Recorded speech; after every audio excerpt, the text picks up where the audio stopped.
I am the Tofu Golem. Please enjoy the video. In this video, I will explain how to fix your Hyundai Elantra radio. First, let's tackle a common fix, resetting the unit.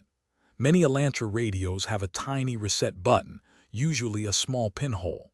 Grab a paperclip or a similar thin tool and gently press, and hold that button for about 10 seconds. This simple step often clears up minor software hiccups, getting your radio back to normal operation without much fuss. It's a great first step for many common issues. Next, we'll check the power supply to your radio. A blown fuse is a very common culprit for a dead radio.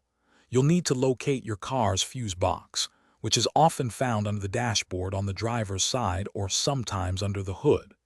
Find the fuse specifically for the radio, usually a 10 amp or 15 amp fuse, and carefully pull it out.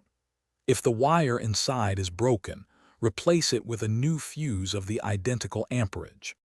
If fuses are good, let's look at the wiring. Sometimes, connections can become loose or corroded over time. You'll need to carefully remove the radio from the dashboard to get to the back.